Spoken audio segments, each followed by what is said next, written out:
Welcome, everybody, to the Cabin Fever Podcast. It's Brent Bailey, everybody, on this beautiful Monday here where we are. I can't speak about that for everybody, but hopefully it's beautiful where you are. It's another day of quarantining, and that's not what we're here to talk about. We're here to talk about positive things, and today I got a good show planned for you, a really good show planned for you. I got a couple of really good guys, good positive messaging, and lots of things to keep us focused on what we're doing during this time. And hopefully you're having a great day where you are, because I'm having a great day where I am. I hope that's the case.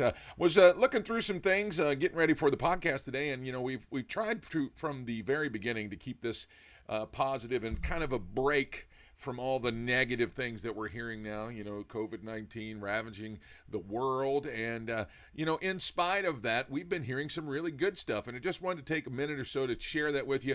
One of the things that I thought was extremely cool was one of the companies that makes jerseys for the Major League Baseball. It's called a company called Fanatics. They have converted their company to start making scrub gowns and masks in your favorite team's colors. They've stopped making the jerseys, and so now if you're a Yankee fan, which I don't know why you would be, but you can get a pinstripe, the pinstripe mask and gown, and this is not available to the public. These are people that are making these for the medical community, and they've converted all their factories over and started doing that for them. Also, if you're familiar with the My Pillow guy, Mike Lindell has converted his factory over to be making some really cool things too. They're making the Giza cotton masks. Those got to be the nicest masks in the world right now.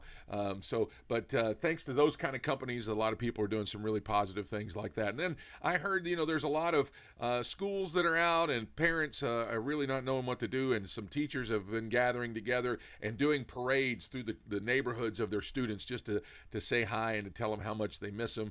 And these are all great stories that just make you feel good in spite of what's going on in the world right now. And so that was another cool thing. One of the other cool things that we're going to probably try and give you during the podcast is that even though we're hearing all these terrible things, here's a number that we can really start to get behind, and that is, as of like 1 o'clock Eastern time today, in the United States, in the world, 275,000 plus people have recovered from the virus. So it's not all bad news. Some of it is actually really good news. So with that being said, let's get to our first guest today. If you have kids, grew up in the 90s, or have grandchildren, or you're a kid yourself, you would not be surprised, or you would be very familiar with. I'm trying to do 5 things at once. Our first guest. If you've watched Nickelodeon at all, your kids are very familiar with Timmy Turner, and of course Danny Phantom, and Tough Puppy, and Bronson is a Beast, and of course I'm talking about Butch Hartman. And so I'm going to welcome him in right now. Butch, thanks so much for being here today on the Cabin Fever Podcast. Welcome. Wow, I'm so excited, Brent. Thanks for having me on. And I'm glad you said you're doing a good show today. I'm glad I'm on the good show. This is good. Well, we try not to do too many negative things on here, but And I like your backdrop. That looks really good. Thank you. That's actually for our church that we pastor a church in Orlando. So, Well done. When you have a nice backdrop, you can really look super professional. So that's really great. Well, we're trying. So no, succeeding, sir. Well, thank you very much. That means a lot. I got before we get really into this today, I got somebody wanted to say hi. One of your big fans. You met him in Hawaii. This is my son Peyton, big fan of Timmy Turner for sure. Say hi. What's up, Peyton? Hi. How you doing, buddy? Hey, do you still have the drawing that I did for you? He asked if you saw the drawings that he did for you. No, he still has them. Yeah, you still have them, right? Yeah. Yeah, they're framed and in his room. So That's the right answer. Very cool, yeah. buddy. So all right, tell him bye. Tell him thanks. Bye, Butch Hartman. Okay. He Like I said said, he's I fill in my full name. Bye, Butch Hartman. well, that's the way he refers to you all the time. He was when he found out you were going to be on the show today. He was like, "Oh, Butch Hartman's going to be on the show. I love Butch Hartman. Butch Hartman this, Butch Hartman that." He just went on and on and on, and he says your whole name. It's really awesome. I love it. It's like it's the opposite of Cher. Cher gets one name, I get two names. It's great. Well, anyway, I had the pleasure of meeting you at one of Bob Harrison's events in California, and of course, I was very familiar with your work, and a lot of folks out there are. You started. When did Fairly Odd Parents start?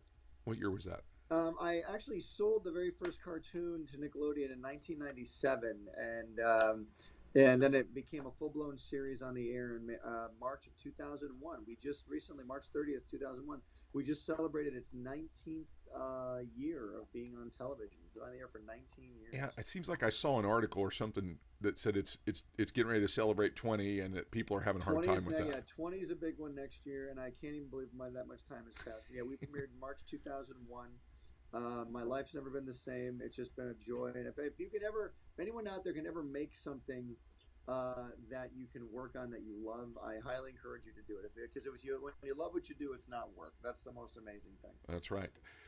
And so you were there for 15 plus years at Nickelodeon. I was there 20 years. 20 years. 20 years. Okay. 20 years, yeah. 20 years at Nickelodeon, and you gave that up to go pursue other things.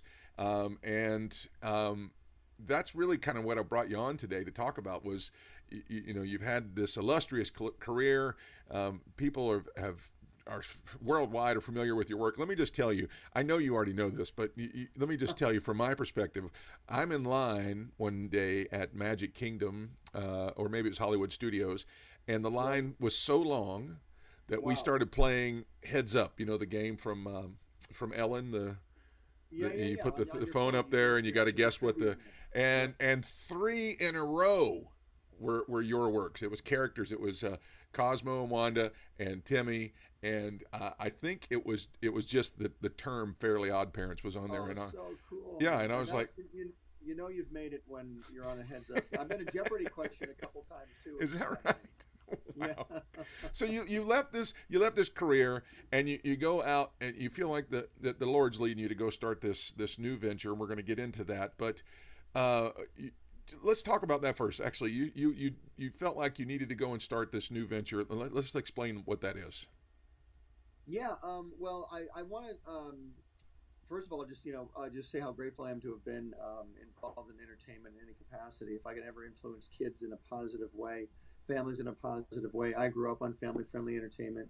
I love it, and I really felt led to leave Nickelodeon. I've been there 20 years, and it was just like, things had changed in the industry. I knew I was growing out of being at Nickelodeon, and I just kind of wanted some new challenges. And so my wife and I decided to not just sit back and relax. We wanted to launch our own streaming service. We want to have our own entertainment service, and so we launched out to do that. So for the last 2 years, we started off with a Kickstarter. We raised $250,000 on a Kickstarter to get this thing going.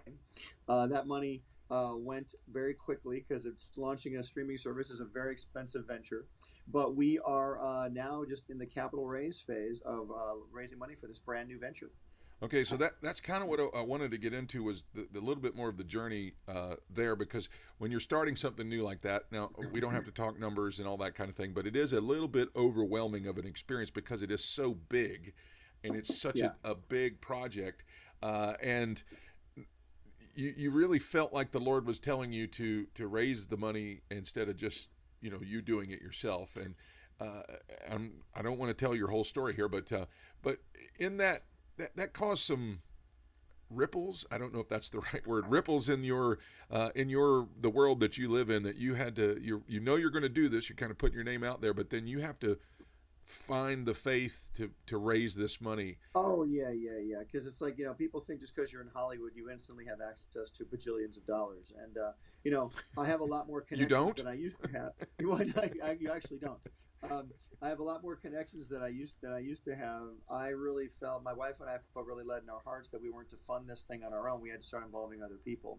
We've normally self-funded a lot of our smaller ventures, and this venture is so big and so vast. We really have to involve other people, which we're very happy to do because we needed to expand our horizons. It says in the Bible, the Lord says, "I'm going to expand your fields. I'll expand your cattle and your crops and all that stuff. I'll expand your lands."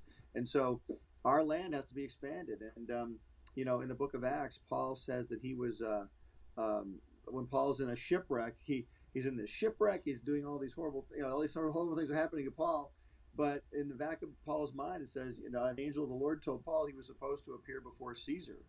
So it's like, all through these things Paul is going through, he knows he's supposed to be doing this one thing. And, I'm not comparing myself to Paul in any way. But when you're going through a challenge, you really have to rise up to the occasion and know that, look, I did this for a number of years. I was a Nickelodeon for 20 years. Yeah. I'd fund one show at a time. I'd get one thing done at a time.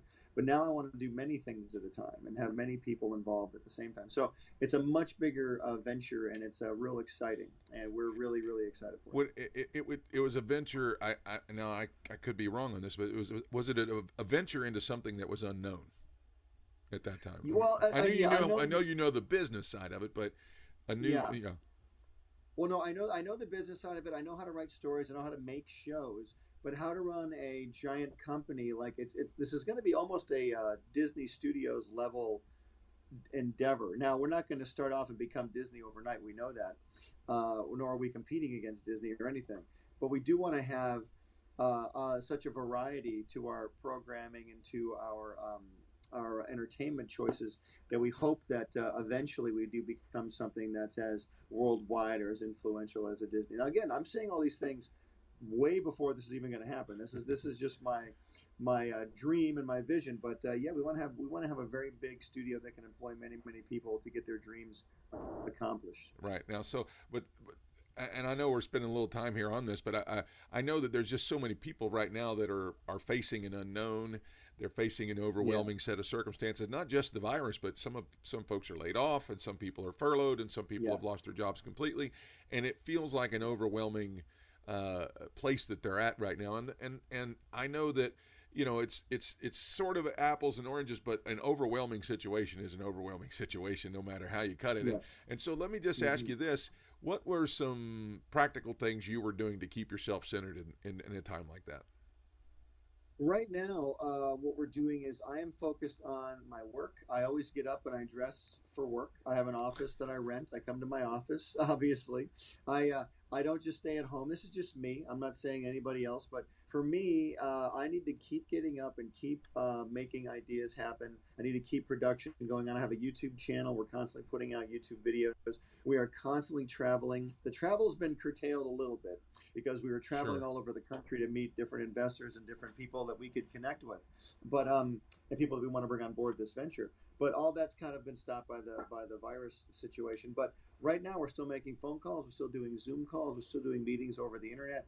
There are opportunities like you can't believe in a situation like this, and some of them you won't even see until you slow down. Yeah. So it's funny. It's almost like the reset button's been hit. We've all had to kind of stop. Yeah. And look around.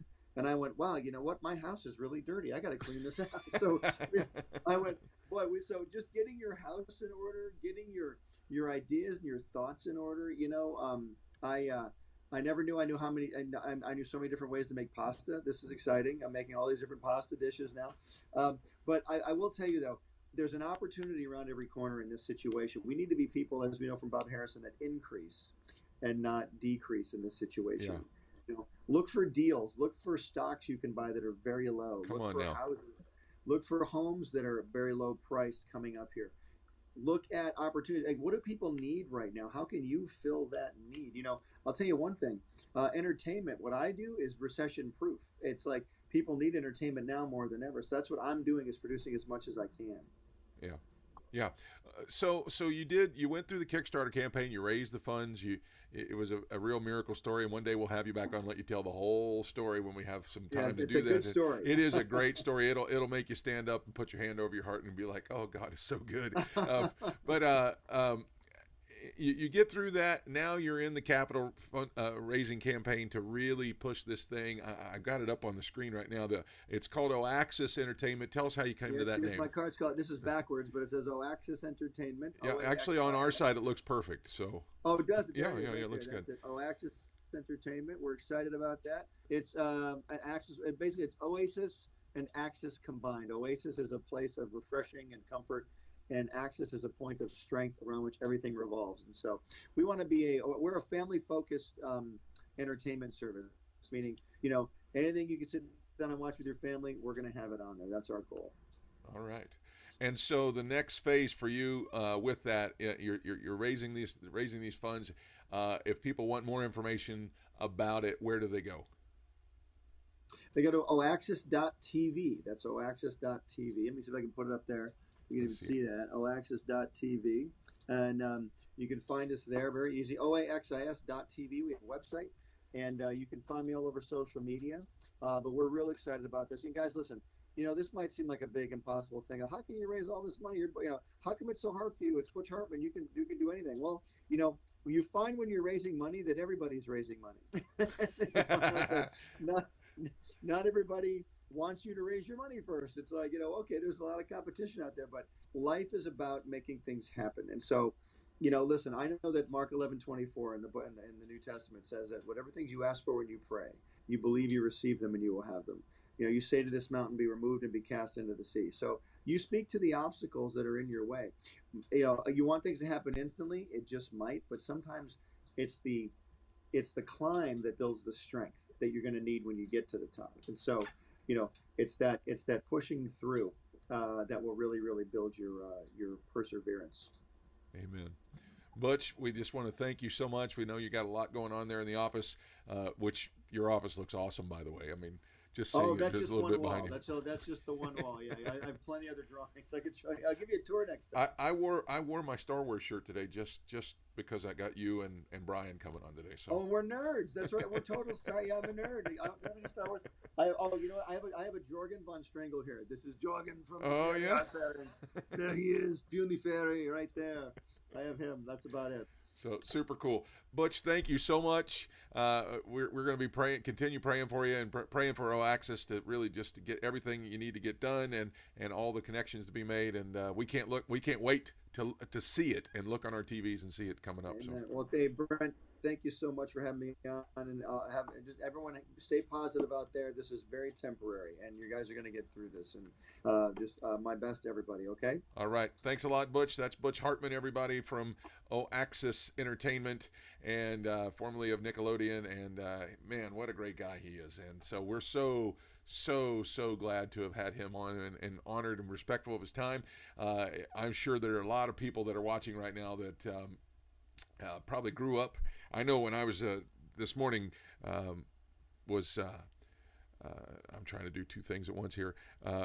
Texting our young adults group at the church and telling them that he was going to be on, and a lot of them were texting back saying, oh my gosh, Danny Phantom was my jam, or that was the show I grew up watching. And a lot of folks really enjoyed Fairly Odd Parents. I know, he was mentioning that we got some drawings that he did for my boys at the house, and one of them is the Crimson Chin, and just hearing those kind of stories from him talking about Jay Leno coming in and doing that and that kind of thing was a great guy to have around. So anyway, listen, I hope you're enjoying today's podcast. And my next guest, we're just going to keep it right moving, is there's just some people that God puts you together with in your life, and you just kind of go, man, you really, really knew what you were doing when you put us together. And one of those is this next fella, and I'm going to throw his reel up on the screen real quick. And yeah, you can hear that he played Batman. Those of you who are big Brawl Star downloaders for the game on your phone, he's the voice of Bo. He's also played Venom and one of the Marvel mobile games. And you know what? He and I have done some of the most unspeakable things. That sounds terrible, but some of the things that we've done together are things that you just would roll your eyes and go, I would not expect anything less from you two. So I want you to welcome to the program right now my brother-in-law, Boba Fett. No. This is Brian Stivale, everybody. Brian, what's up? What are you doing? Well, I'm no good to you dead, Brent. So you're wearing your protective stuff? Well, yeah. I mean, you can't be too careful. Hold on a second. I'll Because take it's this good. off. Oh, that's even better. This is my daily driver for what it's worth. Yeah. Lately. It's what I'm up to. But I was born into the quarantine. So, I'm just kidding. I had to do that. And now I have to fix my enormous hair. Oh man. Hey, bro. I miss you. I miss you too, but technology. It is. It's like we're sitting in the same room together. When we met 100 years ago, I remember we had this conversation. You probably don't remember this, but we talked about how futuristic things were going to get and that the Jetsons would become a reality. I remember this. The Jetsons. It's I want to say Jetson right now and Mr. Spacely was the best. Get your feet off the desk, Jetson. So anyway, listen, we just had Butch on. I don't know if you were watching him, cool. and we're just talking about all of his projects.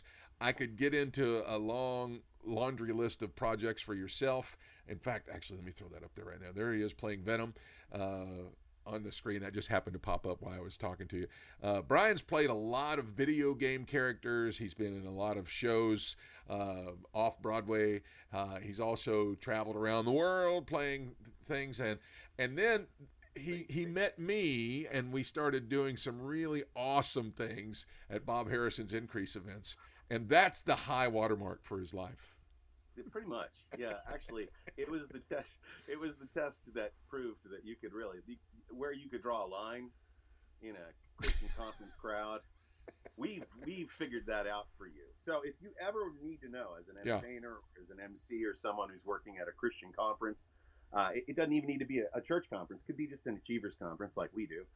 You just ask Brent and I, and we'll tell you exactly how far you can go. Yeah, we've gone to the point where the line is a dot sometimes. Gone far past that. Yeah, well, we've gotten to do some very strange things together, and I think what's cool about that is, and to put a real perspective on it, with these events, everybody's getting a lot of info and downloading and all this stuff. They're getting that it's really going to be life helping and all that. But so they need some really ridiculous, stupid stuff too. Not to say that what we don't do doesn't impact their life in a positive. Right. But what I think we've been able to do with that, brother, is really just test how far our spouses and Bob Harrison will let us go most of the time. We always manage to roast our guests, and it's become a tradition to the point where, like, if you don't get roasted, you're like offended. Yeah, and it's not just like we're offending nobodies. We've offended Jensen Franklin. We've offended Bob Harrison. We've offended John Bevere. I mean, we've gone after the best, the biggest, and the best. So of course. So let me just ask you this. Now you're in California in the Rancho area, Rancho Cucamonga. What is it like out there? Is it a ghost town right now, or what? No, man, I had to go out to the grocery store this morning because we're preparing for Passover. We're going to do a live broadcast of Passover. Yes, actually, Jenny's going to be on the show Wednesday to talk about Passover. So great, that's so cool, and it's such a unique year to be in that predicament because not only do we do the feasts, we do Seder, we also celebrate Easter, obviously, like you guys do at Direction Church, and it's a big preparation. Even if you're going to do it in a broadcast sense, you still need to do it full out. So it was a very interesting trip to the grocery store, completely masked, gloved up, like 100% surgically ready to go. I even had my shooter glasses on to cover my eyeballs because, ocular, they say ocular. But I went in the store and it was just like, when they said that there was a recession and then you go to the mall and they're like, there were more people shopping than Christmas. Right. Dude, right. That's what's up. I don't want to freak anybody out, but I went to the store and I was like, this isn't different. They're just all masked and gloved. Yeah. I had to go to Lowe's the other day, and they have the X's on the floor to show you where the 6-foot mark is. Yeah, but there was as many people in Lowe's as there ever was. So, well, home improvement. With all due respect to that, though, because I know your cousin's doing that too. I saw that on Facebook. So it is time to do stuff like that. So if you can get things like that done within true. reason. But needless to say, I went out this morning, I did all of that, and it was weird because there are elements of life that are completely different for me. But you know what I do on a regular. I live inside a sound booth like most of the day. And as You're much as isolated, yeah. I think I'm this extrovert. I'm fairly introverted to begin with, so this was kind of like a what happened. Yeah. I know that some people are probably going to, the professionals are watching right now going, those guys are the reason that the curve is not flattening. So, but No, I don't go out unnecessarily. right, unnecessary, exactly. And I do take the precautions. I'm super distant with people. Yeah. I have a 6-foot rule. Like Anyway. we're not in a pandemic. Anyway. Like, get away from me. Yeah. Get away from me. I'm a New Yorker. I lived in close proximity with people on subways, like a sardine for so many years, trapped like rats, that I don't want that anymore. So it was interesting to go out, and I am, however, never ever going out again after that. Okay. Only because it's cold and rainy, though. Oh yeah, I bet. It's cold and rainy here. It's very unique. Snowing in Colorado, it's cold and rainy here. So anyway, well, let's get into a couple of your characters that you. First of all, let's just ask, which one do you like playing the most? Which one have you had the most fun doing? Okay, well, first of all, I love that I get to do such a wide variety across the spectrum of voiceover. I get to do a lot of different, very documentary-oriented, serious stuff. I mean, you worked with me on the PBS Pearl Harbor into the Arizona, which is, I swear, every time I go to Las Vegas on the PBS in Nevada. So I'm like, props. It's in the hotel, like, permanently. Yeah. Brent did the voiceover for the commercial for that PBS special, and I got to do that narration, and then I did the true crime stuff for a long time. Did 3 seasons of Copycat Killers on Reels. There's another series on Curiosity Stream for those of you who have subscriptions on Curiosity Stream called Beating Death, where people live. Cool. Which is the opposite of Copycat Killers, where yeah. So, and I did another series for European Discovery, for ID Discovery, called Deadly Souls, which is a deep delve into the mind of serial killers. And that's all fascinating, and it's rewarding in its own right. But I love doing character stuff. I grew up as a New York character actor. I went through method acting training. I did dozens upon dozens of plays and Shakespeare and repertory. And so I love playing characters. And that's one of the things I find that cartoons and video games allow the most of. And so that's the stuff I love to get to do. I love commercial work because it pays well. I love being the voice of corporations. And, like, I mean, come on, dude, how awesome is it to do, like, Cadillac spots and things like that? That's cool. No, the one you sent me the other day to look at was awesome. I great work like that, and being attached with really great directors. I love the character stuff. Venom was a big milestone for me. You'd have thought I won the Oscar with my kids. I didn't never have to do anything else, and I got to do a couple other things with Marvel, which were cool. But as far as characters go with video games, lots in Warhammer, so many more on PS4 platform games. Now let me pause you right there for a second, because you got to play Batman. And what was the name of the game for that you played Batman in? Batman is for a game called Soul Hunters, and it was DC licensed. When they had Batman, and after a season they had Superman and Wonder Woman come into the game, and I got to do 2 different variations of Batman for that. One was straight up Batman, and then there was the future Batman, which was super cool. But they were both. What I wanted to get to, though, was when you got to meet Kevin Conroy, who plays Batman on the animated series. Tell that story. I met Kevin Conroy, who's very, very cool. The thing about voice actors is they're really, really nice people. They're very, very gracious. 99.999% of the time, and even the ones that are a little bit rough are still teddy bears, because you kind of have to be to do this, and there's not a whole lot of flesh that gets taken into account. So when I met Kevin Conroy, number one, he's giant, he's tall. And I'm a midget, as you know. I'm Frodo next to you. So how tall are we talking? He's tall as me, or? Yeah, as tall as you. Yeah. Okay. As tall as you. Yeah, 115 feet tall, and he's very, very calm, very very. I hate the word unassuming, because it's like I don't even know what that would mean in description. He's just a very polite and poignant, genteel gentleman. I got so you. I walked up to him with Ben, and I said, hey, I'm a a voice actor. I met a few other the people in the room at the day of the con, and I said, I want you to know that even the dogs get the scraps from the table, because I got to voice Batman. I get to voice the Dark Knight in a video game that I guess wasn't in your tier of desire. You were too big for this. They were too big for it. And he said, you voiced Batman? I'm going to have to kill you now. and like he was so deadpan about it that I nervously left.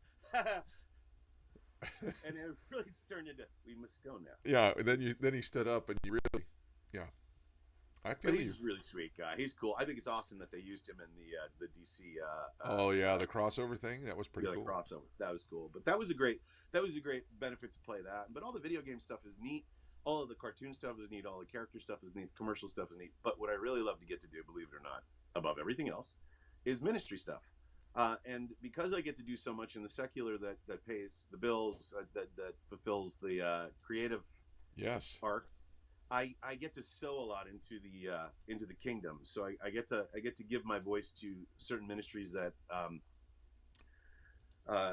they probably don't need my help, honestly, because they're doing so well. But it's my way of sowing into their work, and so I've gotten to work with Bethel and Hillsong and One Nation One Day, and there've been I got to work with Direction Church in Orlando. I'm the voice of their Christmas production. I'm Orson Welles.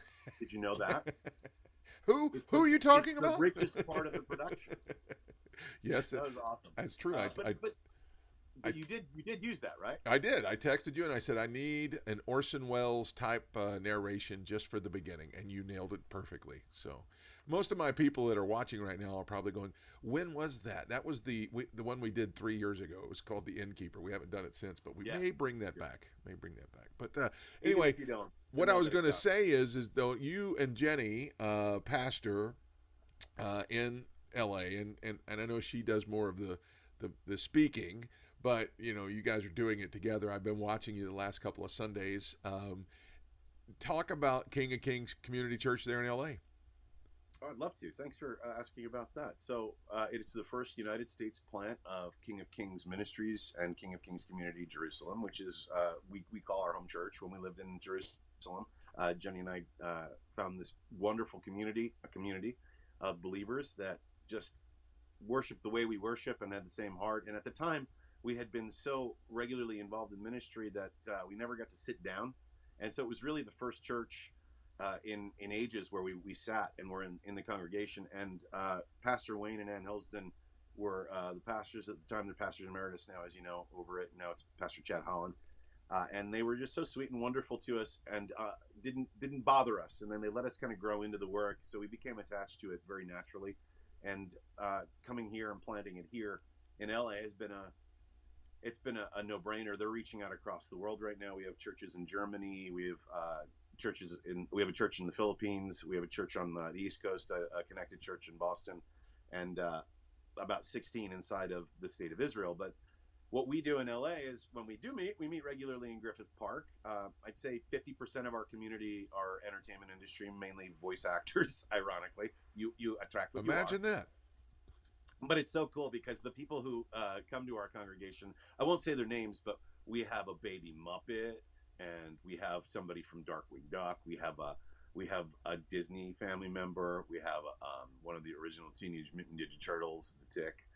I could go on and on. It's ridiculous because that's where that's why I go to church, is to see these people. Not to worship Jesus. Not to worship. But what's awesome though, here's what's cool about it is that this community is one that really does worship the Lord, and they come together and have this great community where they're really interrelating, and they when we are not in quarantine do life together. And I don't mean they don't go to prison. I mean they actually experience stuff together, which is cool.